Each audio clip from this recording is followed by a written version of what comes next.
नमस्कार दोस्तों, कैसे हैं आप सभी। आशा है सपरिवार स्वस्थ कुशल और आनंद से होंगे। मेरा नाम है सूरज पंत और आप देख रहे हैं एसपी रिएक्शन वीडियो। तो दोस्तों, आज लेके आए हैं भगवान विष्णु की आराधना एवं एकादशी व्रत की महिमा। और इस कथा के को आज हम इसका अध्ययन करेंगे और जानेंगे कि भगवान विष्णु की महिमा किस प्रकार से एकादशी व्रत में रही। तो चलिए शुरू करते हैं। प्राचीन काल में रुक्मांगद नामक एक प्रसिद्ध सार्वभौम नरेश था। नरेश अर्थात राजा। भगवान विष्णु की आराधना ही उसका जीवन था। वे चराचर जगत में अपने आराध्य भगवान ऋषिकेश के दर्शन करते तथा पद्मनाभ भगवान की सेवा की भावना से ही अपने राज्य का संचालन करते थे। वे सभी प्राणियों पर क्षमा भाव रखते थे। राजा रुक्मांगद ने अपने जीवन में अपनी समस्त प्रजा एवं परिवार सहित एकादशी व्रत के अनुष्ठान का नियम धारण कर रखा था। एकादशी के दिन राज्य की ओर से घोषणा होती थी कि आज एकादशी के दिन 8 वर्ष से अधिक और 85 वर्ष से कम आयु वाला जो भी मनुष्य अन्न खाएगा वह राजा की ओर से दंडनीय होगा। एकादशी के दिन सभी लोग गंगा स्नान एवं दान पुण्य का कार्य करते थे। राजा के धर्म की ध्वजा सर्वत्र फहराने लगी। धर्म के प्रभाव से राजा सर्वथा सुखी एवं समृद्ध था। राजा रुक्मांगद का गृहस्थ जीवन पूर्ण रूप से सुखमय था। वे पीतांबरधारी भगवान श्री हरि की आराधना करते हुए मनुष्य लोक के उत्तम भोग को भोग रहे थे। उनकी पतिव्रता पत्नी संध्यावली साक्षात भगवती लक्ष्मी का दूसरा रूप थी।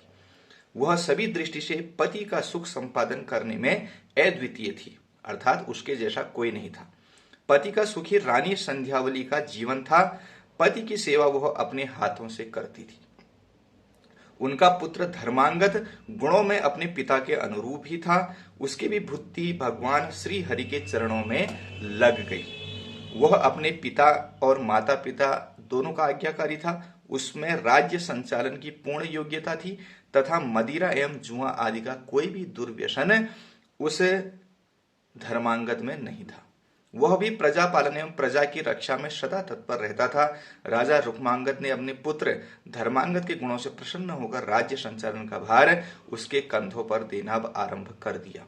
धर्मांगद अपने सेवकों से हाथी के मस्तक पर नगाड़े बजाते हुए घोषणा कराता कि समस्त प्रजा एकादशी का व्रत पालन करने में तत्पर रहे तथा ममता रहित होकर देवेश्वर भगवान विष्णु का चिंतन किया करे। भगवान श्री हरि के आराधन एवं एकादशी व्रत के प्रभाव से राज्य में समस्त प्रजा सुखी थी। मृत्यु के पश्चात सभी वैकुंठ धाम में जाने लगे। नरक के द्वार तक कोई जाता ही नहीं था। संपूर्ण नरक सूना हो गया। सूर्य पुत्र यमराज एवं चित्रगुप्त दोनों के लिए कोई कार्य अब रहा ही नहीं, क्योंकि नरक में तो कोई जा ही नहीं रहा था। जब सभी प्रजाजन वैकुंठ जाने लगे तब यमराज किन्हें दंड दे और चित्रगुप्त किनके कर्मों का हिसाब रखे। अंत में वे ब्रह्मा जी की सभा में पहुंच गए। उन्होंने ब्रह्मा जी से राजा रुक्मांगद के प्रभाव का वर्णन करते हुए कहा कि पितामह, भगवान विष्णु के आराधन एवं एकादशी व्रत के प्रभाव से समस्त प्राणी वैकुंठ धाम को प्राप्त हो रहे हैं। नरक में कोई भी प्राणी नहीं आ रहा है। लंबे समय से हम लोग व्यर्थ बैठे हुए हैं। यह सुनकर ब्रह्मा जी को अत्यंत प्रसन्नता हुई। वे मन ही मन भक्त राज रुक्मांगद को नमन करने लगे। ब्रह्मा जी रुक्मांगद की ऐसी अद्भुत महिमा को और बढ़ाना चाहते थे। उन्होंने अपने मन से संकल्प से एक अत्यंत सुंदर एवं लावण्यवती नारी को प्रकट किया। उस नारी का नाम मोहिनी था। वह संसार की समस्त सुंदरियों में श्रेष्ठ एवं रूप के वैभव से संपन्न थी। एक दिन राजा रुक्मांगद वन भ्रमण के लिए निकले हुए थे। उसी वन में वह मोहिनी अत्यंत मधुर वीणा बजा रही थी। उस रूप राशि को देखकर राजा रुक्मांगद मोहित हो गए। राजा ने मोहिनी से प्रणय की याचना की। मोहिनी ने मुस्कुराते हुए एक शर्त रखी कि समय पर मैं जो कहूं आपको उसका पालन करना होगा। राजा ने मोह के वशीभूत होकर वह शर्त स्वीकार कर ली और वे मोहिनी के साथ अपनी राजधानी को लौट आए। यहाँ वे मोहिनी के साथ सुख से समय व्यतीत करने लगे। अब जो राजा रुक्मांगद है वो लालच में आ गया है। युवराज धर्मांगद ने शासन की पूर्ण योग्यता प्राप्त कर ली थी। उसने भूमंडल के सभी मंडलों को जीतकर उन पर अपना शासन जमा लिया तथा अनेक बहुमूल्य रत्न मणियां लाकर अपने पिता को भी अर्पित करने लगे। धर्मांगद के सुराज्य से प्रसन्न होकर रुक्मांगद ने अपनी संपूर्ण शासन व्यवस्था पूर्ण रूप से अपने पुत्र धर्मांगद को सौंप दी। योग्य कन्या से धर्मांगद का विधि पूर्व विवाह तय हुआ। ब्रह्मा जी ने मोहिनी को राजा रुक्मांगद की परीक्षा लेने के लिए ही भेजा था। सुख पूर्वक बहुत समय व्यतीत होने पर एक दिन वह अवसर आ ही गया। रुक्मांगद का एकादशी व्रत निर्विघ्न चल रहा था। वे एकादशी के दिन कभी अन्न ग्रहण नहीं करते थे। सदैव की भांति वे घोषणा करा देते, मनुष्यों, तुम सब अपने वैभव के अनुसार एकादशी के दिन चक्र सुदर्शनधारी भगवान विष्णु की पूजा किया करें। वस्त्र उत्तम, चंदन, रोली, पुष्प, धूप, दीप तथा हृदय को अत्यंत प्रिय लगने वाली सुंदर फल एवं उत्तम गंध के द्वारा भगवान श्री हरि के चरण वंदनों में अर्चन किया करो। जो भगवान विष्णु का लोक प्रदान करने वाले मेरे इस धर्म सम्मत वचन का पालन नहीं करेगा, निश्चय ही उसे कठोर रूप से दंड दिया जाएगा। एक दिन मोहिनी अपने पति रुक्मांगद से एकादशी के दिन अन्न खाने के लिए आग्रह करती है। उसने हठ पूर्वक कहा कि गृहस्थ राजा को जो सदैव परिश्रम करता है, कभी भी अन्न नहीं छोड़ना चाहिए।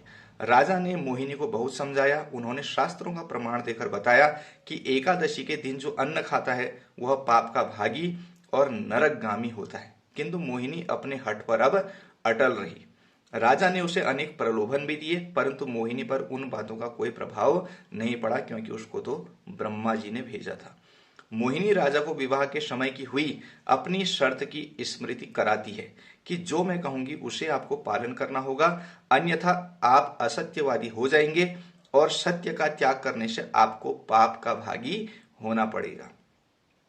मोहिनी ने अंत में यह भी घोषणा की कि यदि आप एकादशी के दिन अन्न ग्रहण नहीं करेंगे तो मैं आपको त्याग कर चली जाऊंगी।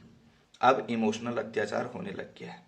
रुक्मांगद ने मोहिनी को पुनः समझाते हुए पुराणों का प्रमाण दिया और कहा कि पुराणों में स्थान स्थान पर यह घोषणा की गई है कि एकादशी प्राप्त होने पर भोजन नहीं करना चाहिए, नहीं करना चाहिए, नहीं करना चाहिए। परंतु मोहिनी अपने निश्चय पर अटल रही। वह अपने पति को असत्यवादी घोषित करती हुई उनको छोड़कर जाने के लिए तत्पर हो गई, तैयार हो गई थी। इधर राजा रुक्मांगद मोहिनी पर आसक्त होते हुए भी एकादशी के दिन अन्न न ग्रहण करने के निश्चय पर, अपने जो उनका दृढ़ निश्चय था उस पर अटल थे। पितृभक्त धर्मांगद एवं पतिव्रता रानी संध्यावली ने मोहिनी को राजा को छोड़कर न जाने के लिए बहुत समझाया।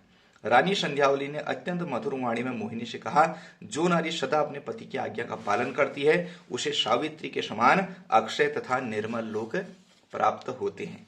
देवी, तुम अपना यह आग्रह छोड़ दो। महाराज ने कभी बचपन में भी एकादशी के दिन अन्न ग्रहण नहीं किया है, अतः तुम इसके लिए उन्हें बाध्य मत करो। तुम उनसे कोई अन्य वर मांग लो।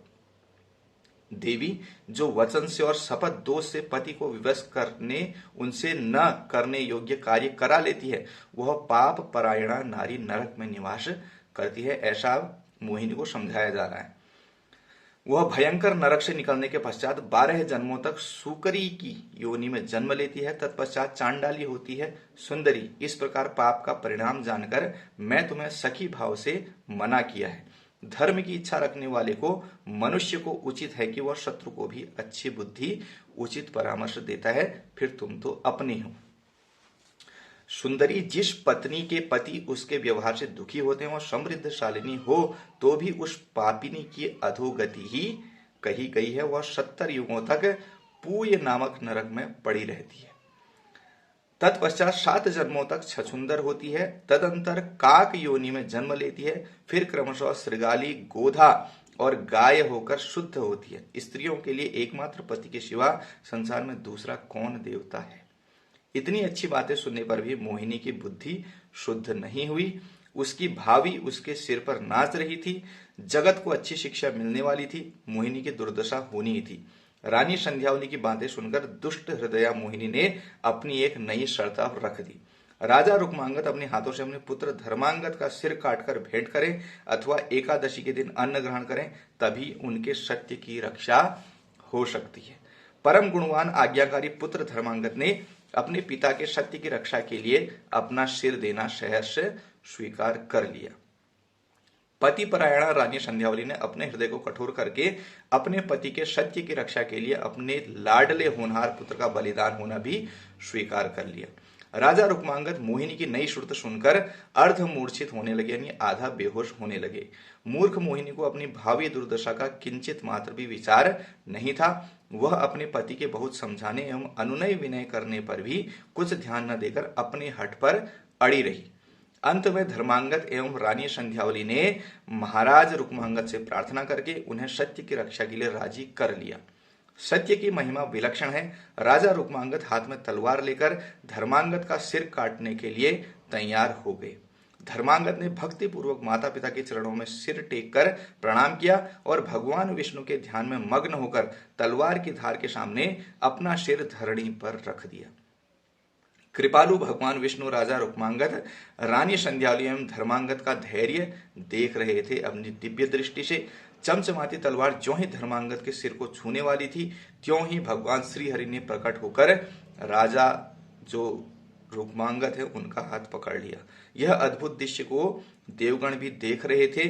उनके देखते देखते ही महात्मा नरेश अपनी रानी संध्यावली एवं पुत्र धर्मांगद के साथ भगवान विष्णु में सशरीर विलीन हो गए।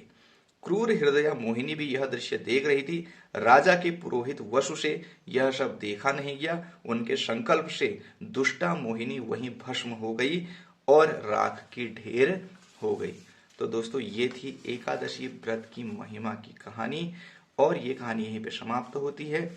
अगली वीडियो में ऐसी ही एक और रोचक कहानी लेकर आएंगे। तब तक के लिए जय हिंद, वंदे मातरम, भारत माता की जय।